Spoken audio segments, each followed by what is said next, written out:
We all have traumas in life, some worse than others.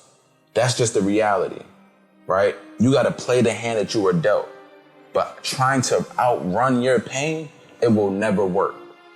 And actually, it'll make it worse, right? You continue to push it off, push it off, push it off. It just gets bigger and bigger and bigger until you self-destruct. So many people self-destruct because they weren't bold enough, they weren't resilient enough in the moment to address the issues that they had at hand. So it became a bigger issue, a bigger challenge, a bigger worry. And over time, it became harder to put that mask on and to try to save face. When I was 18 years old, I was just graduated high school, first generation high school graduate. I'm the first one in my immediate family to graduate from high school. And during that summer after graduation, I ended up staying with my grandfather. I had earned a full-ride scholarship to play basketball in Memphis, Tennessee. And I was staying with him because he lived super close to the basketball courts. So I can go there, I can train, I can do what I needed to do, right? Sometimes I would be training 3 times a day because that's how focused I was, that's how determined I was. And I remember coming home from the basketball courts one day and I see my grandfather sitting on the couch holding his stomach. And I'm talking about my man looked like he's in a lot of pain. And it was weird because I just always remembered him being so handy, being so active, always looking to help others, right? I never really saw him in pain. I asked my brother who was at the house with him all day, I said, hey, how long has he been like this? He said, man, he's been like this all day long. I said, look, we got to take him to the hospital. We grabbed him up, put him in the car, we shot to the hospital. And I mean, I'm flying through red lights because I'm nervous, I'm anxious, I don't know what's going on. So we get him to the hospital, we get him there. A few moments later, the doctor comes from the back. He asks, is this the Evans family? And this is us. He says, Mr. Evans has what we like to call gangrene. And he has this bacterial gangrene infection. And what it's doing is it's eating away at his intestines. And I remember sitting there like, what are you talking about? Like, what do you mean? He said, yeah, he won't make it to the morning. You may want to say your goodbyes. And I remember that would be the last time I would see him with tubes in his mouth. His eyes had this glassy yellow look. It was the craziest thing I've ever seen. And I remember losing him in that moment and something inside of me just breaking. And I wasn't sure what it was. I'm the same kid who was exposed to violence, to drugs, to gangs, to molestation.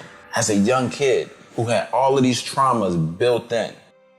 And then this one thing just breaks everything.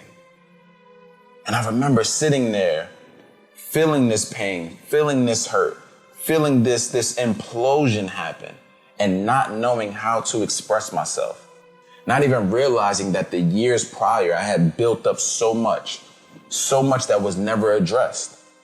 So many different things that happened that I just purely ignored.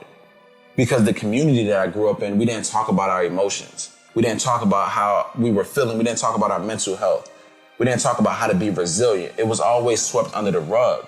So I pushed so many things down. And when I pushed things down, I picked up a basketball. And that became my safe haven. That became my scapegoat. That became my release. Whenever I was anxious, whenever I was worried, whenever I was stressed, I would go to play basketball, right? And it was a healthy scapegoat. But at the end of the day, it was still a scapegoat. It didn't address the root issues that I was going through. And I went down during these circumstances where my mind was everywhere, where internally I was bleeding, right? Where I was living in this traumatic place, waking up every day anxious, dealing with severe depression. And I would still go down to school. I went down 2 weeks late, got down to Memphis, Tennessee. First time I've ever taken a plane in my life. And I went down there, and the very first day I got down there, I just started to do things that were so far out of my character, drinking, smoking, partying, all of these different things, trying to outrun the pain that I just faced of losing someone that close to me. Because I've experienced loss before, but when it came to my grandfather, someone I was so tight with, someone I thought that would always be here, it just hit me different. And I got down there, and every day again, battling anxiety, battling depression, trying to outrun the pain, still having no language to how I was feeling, still not addressing my mental health, still not addressing my traumas. And I got 3 months into school. I went to the head coach and told him, Coach, I gotta leave. I can't do it. He said, what do you mean you gotta leave? I was like, I just gotta go. They released me off scholarship. I forfeited it all. I came back home. See, what the coach didn't know was that I was battling with the anxiety and the depression and the mental challenges. He didn't know about the severity of my mental health. I kept it under wraps. I kept a stoic look, like many of us do, wearing a mask every single day. That's what I did. And I ended up getting another full-ride scholarship to play basketball, this time in New Mexico. So I'm thinking that this is my second chance, everything's good. But again, still never addressing the root issues, right? The root things, you know what they are for you. The root issues, the things that you continue to ignore, but you know that they're there, right? When you look yourself in the mirror every single night, it pops back up, but you continue to ignore it and put that face on because you want to look like everything's okay. But the same thing that happened in Memphis, when I was down at school, anxious, worried, depressed, all of these different things, it happened in New Mexico as well. Because what I didn't understand at the time was that everywhere you go, there you are. So I stayed in New Mexico for about a year. But those same demons, that same trauma, those same worries, they continued to just plague my mind. Those same negative thoughts continued to just ruin all of the things that I had in my mind that was trying to uplift me. Every day I had to fight those thoughts. And I was like, you know what? I gotta leave. Because that was my release. It was like, just run away. Just run away. But guess what? It didn't matter. The same thing continued to happen, right? That's the running theme for you. The same thing is going to continue to happen if you try to run. I would bounce around from school to school to school thinking that it was the environment, when the reality was, it was just me. It was me that I had to address. You can stay where it's comfortable, right? Where it's mediocre, where it's average, where there's pain, where there's trauma, where there's darkness. You can stay in that, or you can go the other way. And here's the thing about the other way, you don't know what's there, right? You don't know if there's healing there. You don't know what's there.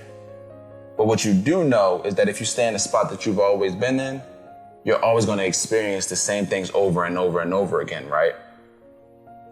I remember in gym class back in the day, they used to have this activity where the rope would hang from the ceiling and you had to climb the rope to get to the top, right? And ring the bell. When you're climbing that rope, what happens if you let go? You know what happens. You're hitting the floor.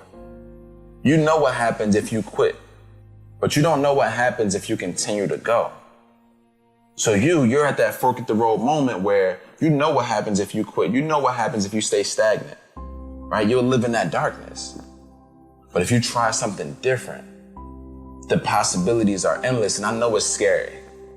I know it's scary because it's uncertain. But you have to take the risk for yourself. You have to love yourself enough to try something different. And I did just that. And I said, no more. I don't know what this other thing looks like, but I'm going to try it.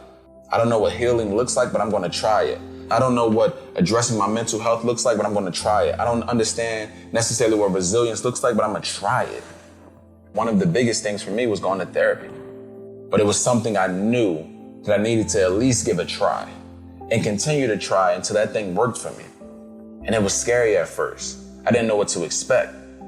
But I went into that thing knowing that I'm not going to quit on this because I need to heal. I need to grow past this pain. I can't stay in this position anymore. My grandfather wouldn't want me to stay in this headspace.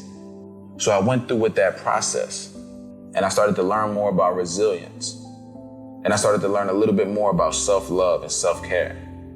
And I started to put these practices into place every single day. But a lot of times we're ashamed. We're ashamed of what others may think of us. We're ashamed of how they may view us. But I'm here to tell you this. You don't have to worry because they're going to support you through it all. You'll be able to weed out who's just there for the glitz and the glamour and the hype when you're really going through some adversity. You'll be able to see who's really there to support you when you're hitting your low moment, when you can't be all that you were for them, right? When you can't just give of yourself. So check your circle. You need to be around people who bring value into your life where it's mutual. That's going to help you elevate and grow. And for me, in that season of my life, that helped me to heal and grow.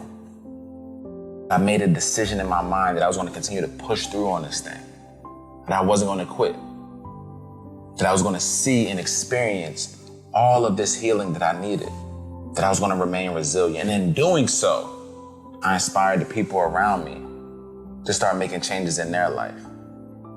But this is for you to recognize that your decisions don't just impact you. Somebody's always watching and somebody's always inspired by how you move, even if they never say it. The person you become, it influences way more than just you. And when you do that, when you start to think bigger than yourself, you don't have to worry about anxiety and depression, because the focus is no longer on you. It's on how I can show up in this world as the best version of myself. So the question that I have for you is this: will you run from your adversities when they show up? Or will you embrace resilience? Every time the situation looks challenging, every time something is rough, every time in your relationships, you start to bump head with your spouse, do you continue to run? Remember this: life is so much bigger than us. We're all here for a specific purpose. We're all here connected to other individuals who we may or may not meet. And it's up to us to show up as our authentic selves, being bold, being trailblazers.